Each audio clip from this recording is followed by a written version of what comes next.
une boisson magique pour bien dormir et combattre la dépression.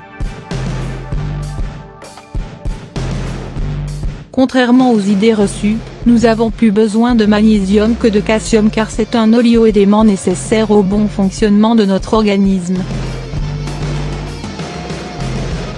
Nous avons besoin d'en consommer quotidiennement à hauteur de 480 mg par jour et 400 mg par jour pour les femmes enceintes.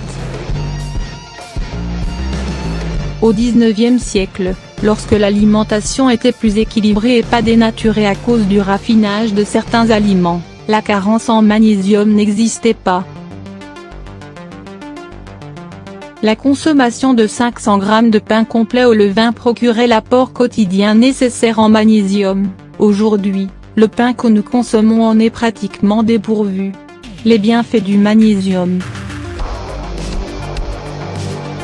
Absolument nécessaire à une alimentation saine et équilibrée, le magnésium est un facteur indispensable au bon fonctionnement de notre organisme et de notre métabolisme car il contribue à la reproduction cellulaire et à la production d'énergie. Le magnésium, qui assure la fixation du calcium, agit également sur la transmission des influx nerveux. C'est la raison pour laquelle une carence en magnésium est constatée dans les troubles du système nerveux tels que la dépression et l'anxiété. Le chercheur français Robinet a démontré qu'en France, il existait une corrélation entre les suicides et le niveau de magnésium dans le sol en comparant les statistiques. Il s'avère que les taux de suicide étaient plus élevés dans les régions dont les sols étaient pauvres en magnésium. Nous avons donc affaire à un antidépresseur efficace qu'il faudrait privilégier face à certains médicaments dont les effets secondaires peuvent être nocifs. Pour répondre efficacement aux besoins physiologiques, le magnésium doit être présent dans tous les tissus et organes du corps, notamment les muscles, les nerfs, le cuir et les os.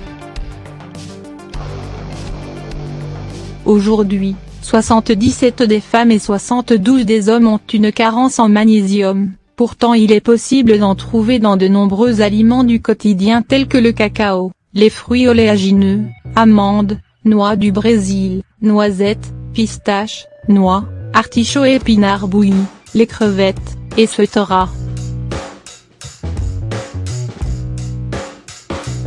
Comment prévenir une carence en magnésium? Un déficit pourrait provoquer les troubles suivants.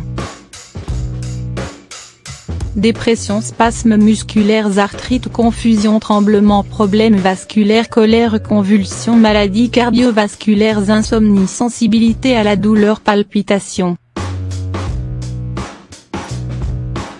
Pour prévenir voire traiter une carence, il est fortement recommandé d'avoir recours à une grande quantité de magnésium. Il est possible d'en trouver sous plusieurs formes, notamment le chlorure de magnésium. Peu connu, il est pourtant miraculeux pour soigner de nombreux maux. Il s'agit d'un composé ionique, issu de la saumure ou de l'eau de mer, qui se dissout dans l'eau. Vous pouvez avoir recours à ce remède facilement car il est peu coûteux et facile à préparer.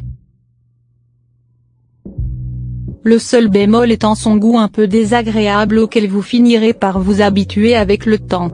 Il se vend sous forme de sachets en pharmacie ou en magasin diététique spécialisé. Voici la marche à suivre pour préparer votre boisson miracle. Ingrédients: un sachet de chlorure de magnésium, 1 litre d'eau. Préparation: mettre l'eau à bouillir dans une casserole. Dès que les premières bulles se forment, mettre hors du feu et laisser refroidir à température ambiante.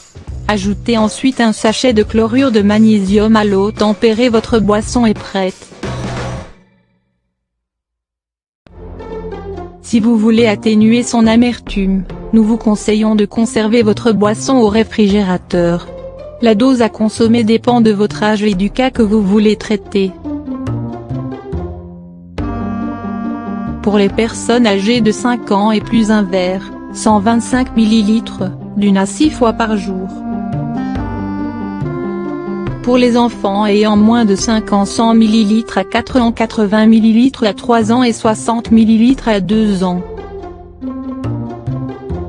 Il est important de noter que le chlorure de magnésium n'est pas toxique, son seul effet secondaire est qu'il peut causer des selles liquides en cas de surdosage. Cependant, il est déconseillé aux personnes atteintes d'insuffisance rénale grave ou d'hypertension artérielle et toutes les affections où le sel est proscrit ainsi qu'aux hémophiles et aux personnes suivant un traitement à base de corticoïdes.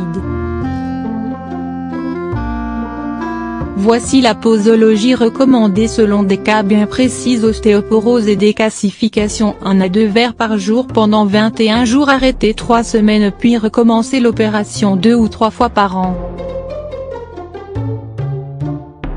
Dépression 1 verre matin et soir en cure de 2 mois, fatigue 1 verre 2 fois par jour, courbatures et spasmes musculaires 1 verre 2 fois par jour durant 21 jours, système nerveux 1 verre 1 à 2 fois par jour.